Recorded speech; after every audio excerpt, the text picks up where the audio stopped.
عليكم ورحمة الله وبركاته. نحمده ونصلي على رسوله الكريم أما بعد فأعوذ بالله من الشيطان الرجيم بسم الله الرحمن الرحيم. قال الله تعالى في القرآن المجيد يا أيها الذين آمنوا إن تنصروا الله ينصركم ويثبت أقدامكم. وقال النبي صلى الله عليه وسلم الدين النصيحة. সম্মানিত হাজিরিন, আজকের ইসলামী আন্দোলন বাংলাদেশের কমিটি গঠনের শপথনামা অনুষ্ঠানে সভাপতি, প্রধান অতিথি সহ আমন্ত্রিত সকল মেহমান এবং আমরা যারা এসেছি সবাইকে আমাদের প্রতিষ্ঠানের প্রোগ্রামের পক্ষ থেকে অভিনন্দন জানাচ্ছি।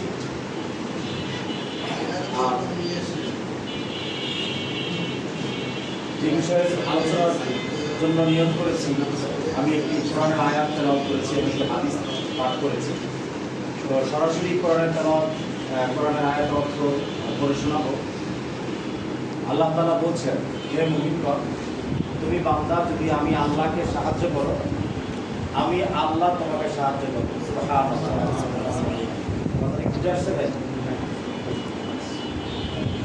একদম সরাসরি ইয়া আইয়ুহাল্লাযীনা আমানু, হে মুমিনগণ,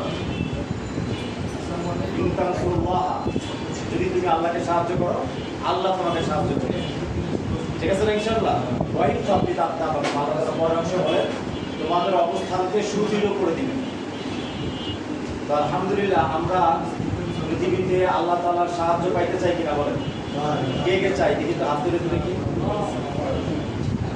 তাহলে আল্লাহ তাআলার সাহায্য যদি পেতে চাই, আল্লাহ সাহায্য পাইলে আল্লাহ তাআলা করে দিচ্ছেন ওয়াই সাব্বিত আকদামাকুম, তোমাদের অবস্থানকে সুদৃঢ় করে দিবেন। এখন যদি প্রশ্ন করি, সারা পৃথিবীতে মুসলমানদের অবস্থান কি সুদৃঢ় না নড়বড়ে? নড়বড়ে। মানে ভালো অবস্থানে আছে না সমস্যা জর্জরিত? আমাদের বাংলাদেশের মধ্যে আমরা কি যারা ইসলাম মানি, ইসলামকে অনুসরণ করি, তারা কি আমরা সুবিধাজনক অবস্থায় আছি না বঞ্চিত? বঞ্চিত না। কিন্তু আল্লাহ তাআলা বলছেন, যদি আল্লাহ তুমি আমাকে সাহায্য করো তাহলে আমি তোমাকে সাহায্য করবো এবং তোমাদের অবস্থানকে সুদৃঢ় করে দিব। তো এখন আমরা যদি আল্লাহ তাআলার সাহায্য পেতে চাই, কার সাহায্য পেতে চাই? তা আল্লাহ আমাদের শর্ত দিয়েছেন। কি দিয়েছেন বলতো? শর্ত দিয়েছেন। শর্ত কি? শর্ত হলো আমি আল্লাহকে সাহায্য করতে হবে। এখন ব্যাখ্যার প্রয়োজন। কি ব্যাখ্যার প্রয়োজন?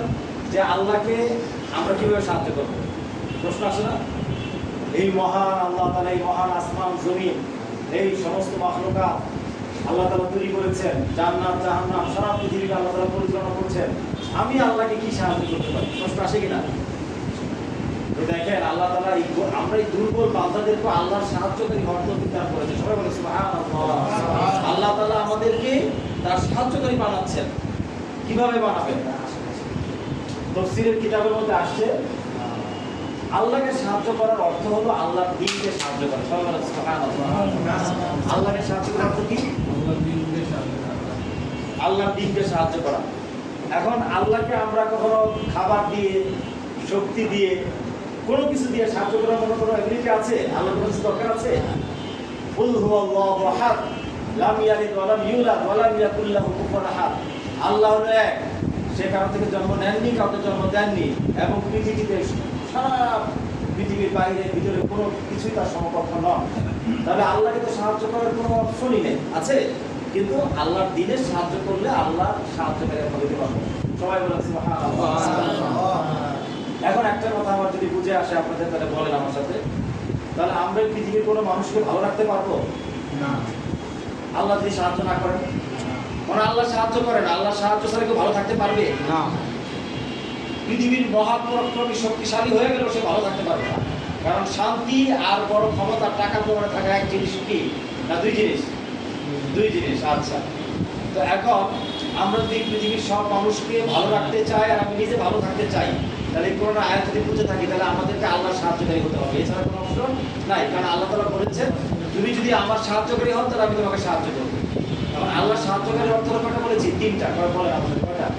তিনটা। এক নম্বর হলো আল্লাহর দ্বীনকে শিক্ষা লাভ করা। দ্বীন কি করা? শিক্ষা লাভ করা, মানে আমরা দ্বীন শিখবো। দুই নম্বর কাজ হলো দিন শিক্ষা দিব। সবাই বলেন কি দিব? 2 নম্বর তাহলে আমরা সবাই দিন শিখতে রাজি আছি? আছে কি না? তাহলে যেহেতু শিখে ফেলছি আলহামদুলিল্লাহ, তাহলে আমরা কি করব? দ্বিতীয় দায়িত্ব কি বলেন? শিক্ষা দিতে হবে। এখন দিন শিক্ষা দেওয়া এবং শিক্ষা নেওয়া দুইটা জিনিস পাইলাম। এই দুইটা কাজ যিনি করলেন তিনি কেমনই যেন আল্লাহর সাহায্যকারী হলেন। সবাই বলেন সুবহানাল্লাহ। এবার 3 নম্বর অপশনে যাচ্ছি। 3 নম্বর অপশন হলো যে এই দিন যিনি শিখান এবং যারা শিখেন, এই কাজের মধ্যে যত সরঞ্জাম আছে, যত ব্যবস্থাপনা আছে, যা কিছু করণীয় আছে, যা কিছু বর্জনীয় আছে, সেটা আমাদের করতে হবে। এখন একজন ব্যক্তি এই দেশে ইসলামী আইন বাস্তবায়নে বাধা দিচ্ছে, কি দিচ্ছে? তাহলে উনি কি দিন বাস্তবায়নকারী মানে আল্লাহ সাহায্যকারী হলেন নাকি আল্লাহ বিরোধীকারী হলেন? এখন আমার ভাই, আমার বউ, আমার বাবা, আমার মা, আমার বোন, আমার চাচা, আঙ্কেল, এখন তারা যদি ইসলামী আইন বিরোধিতা করে, তাহলে কি তারা কি এটা কি দিন শিখে করছে না দিন না শেখার কারণে? আমরা সবাই ইসলামী আইন বাস্তবায়ন করতে চাই কিনা? ইসলামী আইন কি এরকম লাইটের মতো যে জাস্ট লাইট চালাই দিলে আমার সব আলো হয়ে গেল? কি বলেন? গান চালা আমার সব মানুষ থাকতে এরকম নাকি? তাহলে ইসলামী আইন এটা বাস্তবায়ন কোথায় হবে? মানুষের মধ্যে। কোথায় বাস্তবায়ন হবে? মানুষের মধ্যে বাস্তবায়ন হবে। তো এখন দেখেন, আমাদেরকে আলটিমেটলি একটা কাজ যদি আমরা করি, তাহলে আমরা সবাই সফল হয়ে যাবো। সেটা কি? আল্লাহর দ্বীনের সাহায্যকারী যদি হই, নিজে দ্বীন শিখবো, অন্যকে শিখাবো, আর এই কাজের মধ্যে নিজের জান আর মালকে লাগাই যদি দেই, তাহলে অটোমেটিক ইসলামী আইন বাস্তবায়ন হবে, ইসলামী আল্লাহর বিধান বাস্তবায়ন হবে। আমাদের মধ্যে এই জীবন বিধান, আল্লাহর বিধান আমরা মেনে নিব। আমাদের ভাই ব্রাদার পরিবার সবাই, এই রাষ্ট্র সবাই ইসলামী বিধানকে মেনে নিবে। মেনে নিলে কি হয়ে যাবে? ইসলামী আইন বাস্তবায়ন হয়ে যাবে। আর আমরা যদি এরকম ভাবে দিন শিখাই আর এটার সাহায্যকারী হই, আর ইসলামী আইন যদি বাস্তবায়ন হয়ে যায়, তাহলে আল্লাহ সাহায্যকারী হয়ে গেলে আল্লাহর যখন সাহায্য আসবে, তখন আমরা শান্তি পাবো কিনা? শান্তি পাবো না? আচ্ছা, তাহলে এখন কি করতে হবে? এখন আমাদেরকে যেটা করতে হবে, আমাদের যেহেতু আজকে কমিটি গঠন হবে আলহামদুলিল্লাহ, আমাদের বড়রা আছেন, অন্যরা আছেন, ওনারা আরো প্রশিক্ষণ দিবেন। তো আমাদের, আমি ক্ষুদ্র জ্ঞানে যেটা বলতে চাই, আবেদন রাখতে চাই, যে আমরা দিন শিখা এবং শিক্ষা দেওয়া এবং নেওয়া এবং এটার প্রক্রিয়ার মধ্যে আমরা এমনভাবে আমাদের জীবনকে ব্যয় করি বা সময়কে কাজে লাগাই যে ইনশাল্লাহ এই এলাকায় যদি আমাদের এই 15 আসনে, জানি না কত লক্ষ পরিবার আছে, যদি 6 লক্ষ পরিবার থাকে, 6 লক্ষ পরিবার, 6 লক্ষ পরিবার, ঠিক আছে? তাহলে এই 6 লক্ষ পরিবারের কাছে আল্লাহর সাহায্য, এই 6 লক্ষ পরিবারকে আমরা আল্লাহর সাহায্যকারী বানাবো। কি বানাবো বলেন তো? কার জন্য বানাবো? আমার লাভের জন্য না আল্লাহর লাভের জন্য? প্রথমে আমার লাভের জন্য, কারণ আমি আল্লাহর সাহায্যকারী হইলে আল্লাহর সাহায্য আমি পাবো। তাহলে আমি দিন শিখানোর কাজে লেগে যাবো, তাহলে আমি আল্লাহর সাহায্যকারী হয়ে গেলাম, আল্লাহ আমাকে সাহায্য করবে, আমার কারোর প্রয়োজন নেই। আবার আমার লাভ। দ্বিতীয় লাভ হলো ওনাদের তো অসুবিধা আছে, অনেক অশান্তির মধ্যে আছে, অনেক প্রেশারের মধ্যে আছে, অনেক ডিপ্রেশন। কিছুদিন আগে নারীরা নিয়ে আত্মহত্যা করেছে, এরকম প্রতিদিন ঘটনা ঘটছে, শত শত ঘটনা ঘটছে। তো এখন অনেক অশান্তি ও অসুবিধার মধ্যে আছে না, কারণ আল্লাহর সাহায্য নাই, দিন নাই ভিতরে। তো এখন আমরা সবাই তাদেরকে ধৈর্য আল্লাহর সাহায্যকারী বানিয়ে দেবো। বলবো ভাই, আমি আপনাকে আল্লাহর সাহায্যকারী বানাবো, আপনাকে আল্লাহ সাহায্য করবো। আপনি হইবেন কিনা? সহজ কথা, একদম কঠিন কথা না। আল্লাহর সাহায্য, আল্লাহ এই কথা বলছেন, একদম মুখস্থ করবো, বলবো যে আল্লাহর দিন শিখলে আল্লাহকে সাহায্য করবো, আল্লাহ সাহায্য করবে। তো আসেন আমরা এই দিন নিজে শিখে অন্যকে শিখাই। এইভাবে করে যখন আমাদের মধ্যে দিন, এই যে লাইটের মতো দিন যখন শিখা শুরু করবো, লাইট চলে উঠবে। আর লাইট চলে উঠলেই আমাদের ভিতরে সব অন্ধকার দূর হয়ে যাবে। আর তখন আমার ভাই চাচা যারা বিভিন্ন জায়গায় ছিটে আছে, বিভিন্ন মতবাদের জড়িত আছে, তারা তখন বুঝতে পারবে যে আমরা তো মুসলমান, আমার এই ইসলাম আমাকে শিখতে হবে, বাস্তবায়ন করতে হবে, আল্লাহর সাহায্যকারী হতে হবে। তখন আমাদের বিরোধী থাকবে না, তারা কি হয়ে যাবে? আমাদের সবাই বন্ধু হবে। সবাই বলে সুবহানাল্লাহ। আমাদের শত্রু হবে না বন্ধু হবে? বন্ধু হবে। কিন্তু এই কাজ না করে যদি বলি, দিন না বুঝে বলি যে হাত পাকায় ভোট দিতে হবে, ঠিক আছে, অন্য জায়গায় ভোট দেওয়া যাবে না, এইভাবে যদি আগে তাকে এটা বলি, তাহলে সে আমার প্রতিপক্ষ হয়ে যাবে। কি হয়ে যাবে বলেন? প্রতিপক্ষ, আমার শত্রু হয়ে যাবে। আমার ছেলে, আমার বাবা, আমার চাচা, রাখ তোর হাত পাকা বমুক, এইটা করতে হবে, মানে বিভিন্ন ঝামেলা তৈরি করবে। তো আমরা ওইটা ডাইরেক্ট না বললাম, যদি আগে বলি ভাই আমরা তো মুসলমান, আমরা কি? আমরা মুসলমান, আমাদের ইসলাম, আমাদের জীবন বিধান, বা ইসলামকে শান্তি ধর্ম। হ্যাঁ, ইসলাম তো একদম কনফার্ম শান্তি ধর্ম। তাহলে ইসলামটা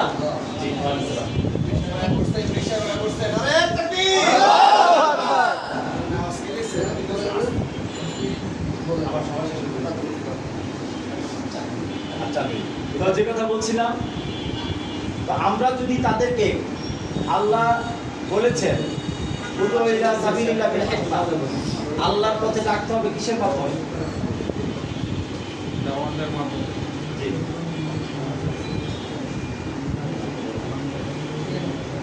আচ্ছা কি বলছি বলেন তো? আল্লাহর দিকে ডাকতে বলেছে কিভাবে? কিভাবে বলেন? হিকমতের সাথে কৌশলে দাওয়াত দিতে বলেছে। আল্লাহ বিধান বলে দিয়েছে কিভাবে দাওয়াত দিবেন। এখন ডাইরেক্ট যদি বলে হাত পাকায় ভোট দেন, তাহলে সে আমার কি হয়ে যেতে পারে? প্রতিপক্ষ হয়ে যাবে, আমার সাথে শত্রুতামি করবে। এটা যদি আমরা কৌশলে তাকে বলি যে ভাই আমি কি মোহাম্মদ আরিফ, আমি মুসলিম, ভাই আপনার নাম কি? শফিক, ভাই আপনার নাম মুসলমান, মাশাআল্লাহ শফিকুল ইসলাম, এইভাবে বলার পরে যদি বলি ভাই ইসলাম আমাদের ধর্ম, ইসলাম কি শান্তি ধর্ম কিনা? হ্যাঁ মানি, শান্তি ধর্ম। তো এই শান্তি মানি হলো শান্তি কিভাবে? বাবা ছেলের কথা শুনবে না, মানে ছেলে বাবার কথা শুনবে, স্বামীর কথা স্ত্রী শুনবে, তাই তো সবাই শান্তি পাবে। আমার ব্যবসা প্রতিষ্ঠানের কর্মচারীরা আমার কথা শুনবে, আমানত রক্ষা করবে। দেশের যারা ক্ষমতাশীল আছে, সামনে যান সবাই, সামনে আসেন, সামনে যান মুরব্বী, সামনে যান। জি কি বলতেছিলাম, যে পুলিশ তার আইন, সে আইনের প্রয়োগ করবে। উকিল উনি সঠিকভাবে কথা লিখবে। জজ যিনি সঠিক ন্যায় হিসাবে রায় দিবে। তো এখন যদি প্রত্যেকেই যদি ইসলাম মানে শান্তির মতো করে ইনসাফের সাথে কাজ করে, তাহলে দেশে শান্তি হবে কিনা বলেন? আপনার ঘরে শান্তি হবে কিনা? থানায় শান্তি হবে কিনা? আদালতে শান্তি হবে কিনা? সরকারি অফিসে শান্তি হবে কিনা? হ্যাঁ শান্তি হবে। ইসলাম তো শান্তির ধর্ম। তো আমরা ইসলাম শান্তির ধর্ম, যদি ইসলামী আইন বাস্তবায়ন না হয়, তাহলে এটা কখনোই পুলিশ সঠিকভাবে কাজ করবে না, জজ সঠিকভাবে রায় দিবে না। তাকে টাকা দিবে, টাকা খেয়ে সে জালেমের পক্ষে, মজলুমের বিপক্ষে সে কি করে দিবে? রায় দিয়ে দিবে। তাহলে এইটা কি আমের আপনি এইখানে বসে মসজিদে নামাজ পড়ে ঠিক করতে পারবো? পারবো না। এই জন্য আমি প্রথমেই কথা বলেছিলাম, ইয়া আইয়ুহাল্লাযীনা আমানু ইন তানসুরুল্লাহা ইয়ানসুরকুম ওয়া ইউসাব্বিত আকদামাকুম। হে মুমিনগণ, তুমি যদি আমার সাহায্য করো, আমি তোমার সাহায্য করবো, আর আমি তোমার অবস্থাকে সুন্দর করে দিব। এটা আল্লাহ বলেছেন। তো এখন যদি আমি আর আপনি আমাদের মধ্যে দিন শিখি এবং অন্যকে শিখাই এবং বাস্তবায়ন করি, তাহলে আমাদের আল্লাহ তাআলা শান্তি, দেশকে একদম শান্তি বানাই দিবে। এখানে কোনো অপকর্ম থাকবে না, কোনো জুলুম থাকবে না, অত্যাচার থাকবে না, কোনো ধরনের অন্যায় থাকবে না, অবিচার থাকবে না, পরিবারের মধ্যে কোনো কলহ বিগ্রহ থাকবে না, সব জায়গায় শান্তি ছড়িয়ে পড়বে। তাহলে এরকম একটা শান্তি আপনি চান? চান কিনা বলেন? এরকম শান্তি চান? তাহলে এই শান্তিটা আসবে কিভাবে ভাই? তো এখন কথা হচ্ছে, পুলিশ তো আমার কথা শুনবে না, জজ তো আমাকে ভয় করবে না। আমাকে ভয় করবে জজ? হ্যাঁ, যে প্রধানমন্ত্রী হবে সে কি আমাকে ভয় করবে? তাহলে সেও যদি আমাকে ভয় না করে, পুলিশও যদি আমাদেরকে ভয় করবে না, আমাদের কথা মানবে না, তাহলে কাকে ভয় করতে হবে? আল্লাহকে ভয় করতে হবে। আল্লাহকে যখন ভয় করবে, ইসলাম যখন পালন করবে, তখন সে অটোমেটিক তার দায়িত্ব সে পালন করতে বাধ্য হবে। আর যখন সে তার দায়িত্ব পালন করবে, তখন অটোমেটিক দেশ কি হয়ে যাবে? শান্তি হয়ে যাবে। আর এটা হবে কিভাবে? যখন সরকারের মধ্যে, সংবিধানের মধ্যে ইসলামকে প্রতিষ্ঠিত করা হবে, তখন হলো এই দেশ এবং মুসলমান যে ইসলামের যে শান্তি, সেটা আমরা পাবো। সবাই কি বুঝতে পেরেছি? এইভাবে যখন একটা আমার চাচা, দাদা, খালা যারা আছে পরিবারে গিয়ে যদি আমি এই কথাটা বলার পরে তারা কি আর ইসলামের বিরুদ্ধে কথা বলতে পারবে? তখন বলবো যে হাত পাকা মানে হলো ইসলাম। হাত পাকা মানে কি? ইসলামকে বাস্তবায়নের জন্য আমরা চেষ্টা করছি। আপনি আমাদের সাহায্যকারী হন, আমরা আপনাদের সাহায্যকারী হব। আপনার বিপদে আপদে আমরা ইনশাল্লাহ সহযোগিতা করবো। ওমা আলাইনা ইল্লাল বালাগ ওমা তাওফীক ইল্লা বিল্লাহ। আসসালামু আলাইকুম। আলহামদুলিল্লাহ।